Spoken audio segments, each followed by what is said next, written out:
Recently, I had mixed up some raw food chocolates, and I was really excited about them, and I was eating more than I should have been eating. My mother noticed, and she said to me, "Valia, perhaps you should slow down."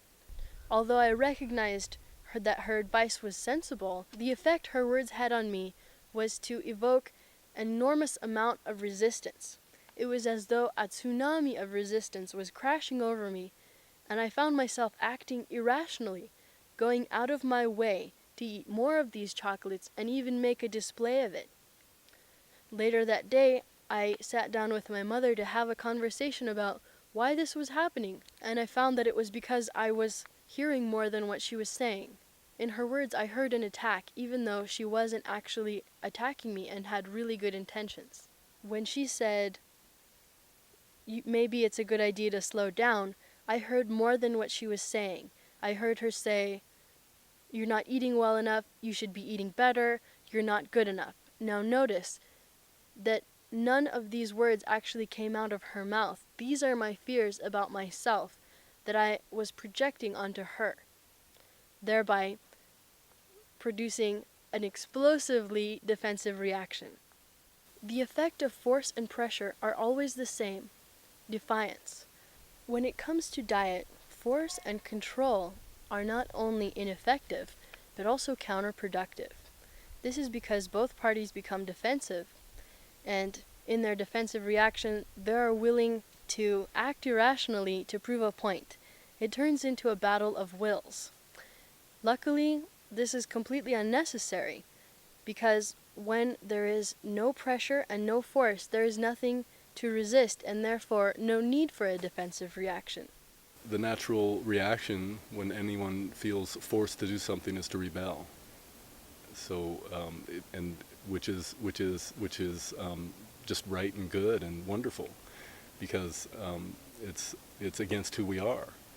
You know, if I'm absolutely trustworthy, and somebody begins to try to manipulate or force me into doing something, you know, in a very subtle level, they're telling me I'm not trustworthy, and I have to turn to some external rule that is enforced because I can't be trusted. So of course, deep down inside, whether they're conscious or not of it, they're going to rebel. The kids are going to rebel. So yeah, force doesn't work. It's an old paradigm, and you know, look at the world. Force doesn't serve anybody. So somebody says you should run more, and maybe inside we've been already thinking about running more, like it's something we want to do.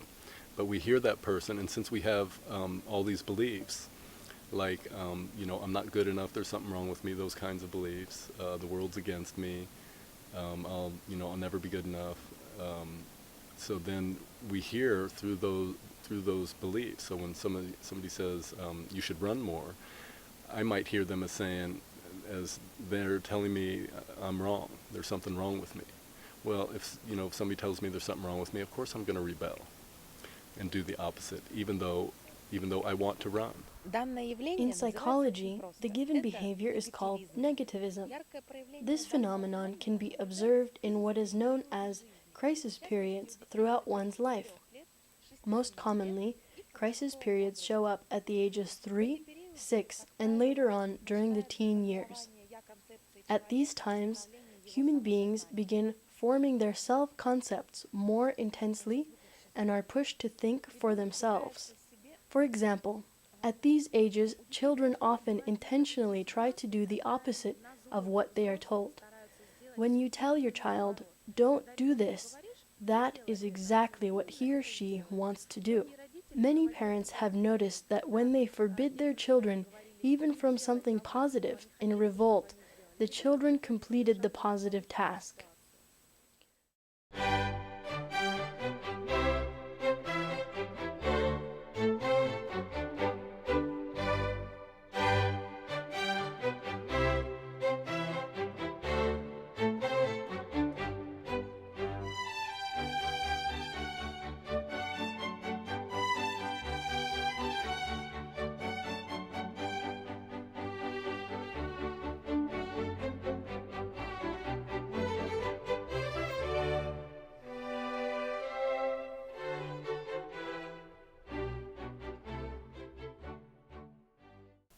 The child is eager to prove to himself and to the world that he can make his own choices for himself. If this doesn't happen, the regression of the child's identity may occur. The given resistant behavior strengthens the character of the child. Under the pressure of adults, a child's personality may not develop. Disobedient behavior is a defense mechanism. By refusing to comply, the child is protecting his worth, independence, and wholeness. To better understand the origins of negativism, it is important to consider a few other factors. For example, who is directing the child to behave a certain way, what to say and what not to, what to eat or what not to eat, etc. It is significant to the child who is giving this advice. Is it a familiar person or a stranger? Is the information given in private or in the presence of people the child could be shy around? And most importantly, in what tone and with what intention is this information communicated? Is it directive, commanding, or inviting of decision making? I feed the children vegan, mostly organic, raw, and live foods. Some come here completely resistant. I had an older boy, a 4-year-old, come years ago who never had a fruit or vegetable, I don't think, in his entire life, or anything green.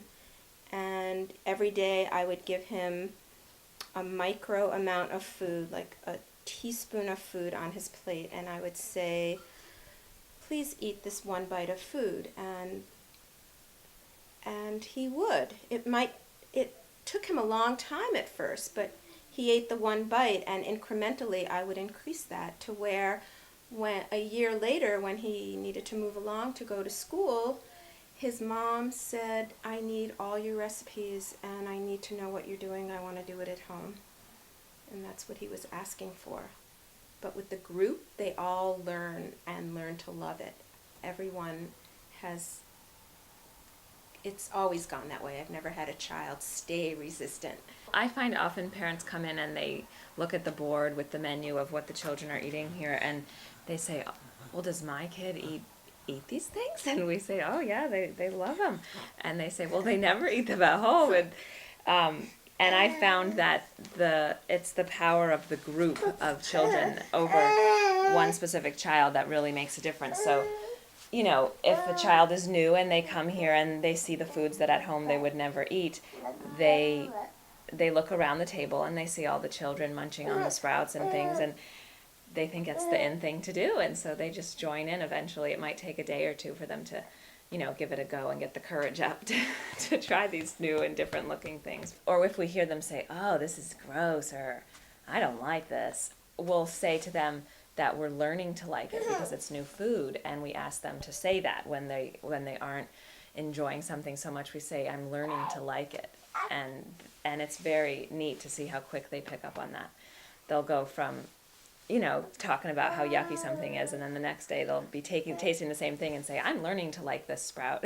And that seems to have a good positive effect. I taught middle school for 4 years. After that, I started my own business, and my business was based on everything that I taught in my classroom, which was formerly Family and Consumer Sciences, formerly known as Home Economics. In my classroom, I was able to bring in all the elements of health. And it was in the food labs that I really was able to teach the kids about organic, alternative eating, vegetarianism, vegan, raw cooking, and that is what I took out of the classroom and turned into Kids Are Cooking, which is the business now. And one thing I can say, and this is my testimony, when children are given better choices and they see their peers cooking and chopping and eating and juicing, they will, I don't want to say follow, but it inspires them to try new ways of eating, to try new things. The group influence is huge. I think that every child wants to feel that they're part of the whole, as adults do as well. And, you know, it's that old peer pressure kind of philosophy. But this is great peer pressure. Like here, the things we do are all for really good intentions. So when a child comes and they sit at the table, they see everyone eating a salad with sprouts, and they're not sure what to make of that. You know, but they watch, and the children are saying, "Thank you, Amr, for making this yummy salad." And, you know, the child who's new to it catches on and wants to be in sync with everyone, so they can watch and observe and see the process, and then they realize, this is safe, this is a sweet place, and I can do this. We hand our patterns off to our children. So until I've met and dealt with my own, distorted patterns, however you want to phrase it, but those things that I know I do that are harmful to myself, and yet I can't stop myself. It's like, you want that for your children, give it to yourself, and then you'll pass it on just naturally to the children. But until you've reached your own freedom, you'll keep teaching these patterns and usually resort to some form of force to get the children to stop doing what you haven't been able to stop yourself from doing. Usually what happens is the parent is I'm doing this for you, and they move into a martyr kind of position. I'm doing this for you, and they move into needing the child to agree with them. So, which is always going to lead to some subtle force or violence with the child, rather than just acknowledging to the child, I'm doing this for me. This is, as a parent, this is what feels right for me. I feel like I'm a good parent when I do this. But usually we'll lay some kind of guilt trip. I'm doing this for you. You should appreciate this, and you should agree. You should see the logic, and agree with me. And that's always a frustrating route, usually. So what can we do to help our kids eat healthier? Parents, buy your kids more strawberries. I think everyone should make their kids green smoothies.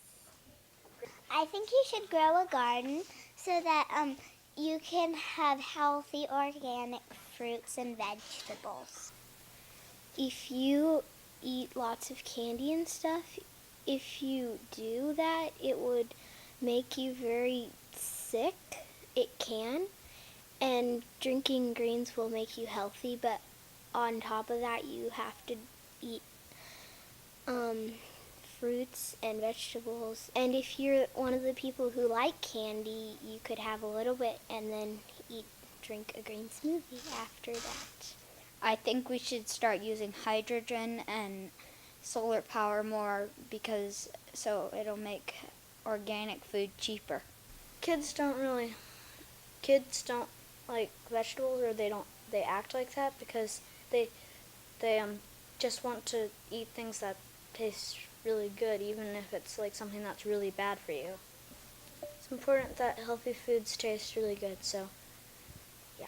Well, one thing that is really fun for children is when you make the food look fun and good. And it's not so much encouraging them to play with their food, because we work a lot on table manners here at the childcare. It's more to make it enticing and appealing for them. Make it fun, make the sprouts be the hair and little pieces of carrots the eyes, or things like that. And then the child will come at it in a more warm, open manner and get more excited about eating it, hopefully.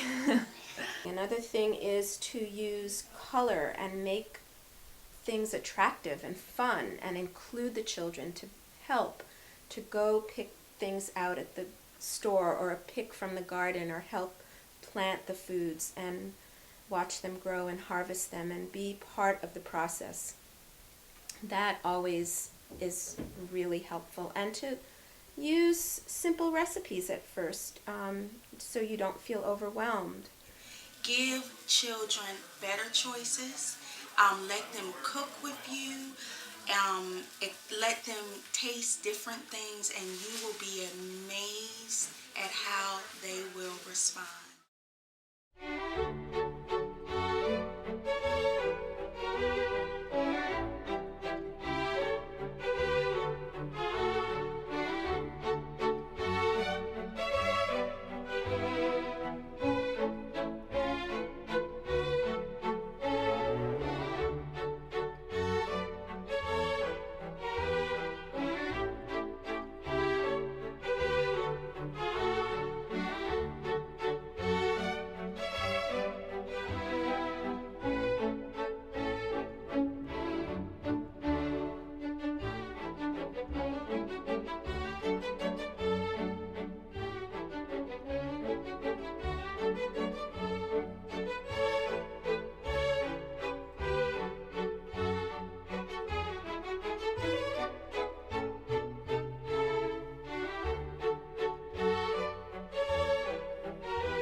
much you are invested in it will be the result for your child. You might hang pictures around of children eating great foods, or just talk to them about, what your body really needs and why. We do that here. We talk about drinking water so we don't get dehydrated, and eating foods that have a high water content so we don't get dehydrated and we stay healthy. And because we don't give them a huge amount at once, we use a dropper, and we have the wheatgrass in a bowl or a cup, and we pretend that they're birds so that we just use the same dropper, and we have them open their mouths and look up to the sky and say, "Here comes your food," and we come around with the dropper and squirt some in, and undoubtedly they all begin saying, "Oh, I want some more, can I finish the bottom?" And Open up. Yeah, I'm gonna give everyone one more dropper. And can I finish it? We will see. Taya. who remembers something that you did in your lesson? there's often a little bit of foam that comes out of the juicer, and that's the favorite thing, is who gets to eat the foam. I think it's important to talk about changes prior to doing them. I think it's always nice to sit down, and sometimes I'll say, if you're not even artistic, just make stick figures, but make a book of what used to be eating certain kinds of foods, and then make a picture showing what you're going to eat, and project in the picture what the outcome will be. So, and I do this with any behavior, whether it's around changing food or anything. These books are great tools. So you might make a picture of a child eating a hamburger or something, and then you might make a picture of them eating a meal of maybe they're having a green smoothie or a salad, whatever, and put a lot of bright color or maybe glitter or sparkles and make it be just really awesome, because that's how I feel when I eat those foods. So when I had my child, then I really didn't want him to follow in my footsteps, and so I thought I'll do something different. I never used chocolate or sweets as rewards. I never forced eating on him. I never would call him to eat. I knew if he's hungry, he'll come. I would never call him to eat while he was playing. As a result, he does not have the same addiction that I had. However, I did give him juices on the regular basis when he was little, and that helped a lot. He never was sick during all 12 years of his school life. I have two sons. One is 8 and one is 11. My oldest, this is his second year homeschooling. His first year, we call it a detox, because he's literally learning to trust himself in the learning process. I don't force, I don't press. I let him guide and lead me to what he wants to learn. And the second year, which is this year, he's gung-ho. Like, he goes to the library. "Mom, can you drop me off?" He stays there for hours. He comes back and he tells us all wonderful, exciting things. He has telescopes and chemistry sets, and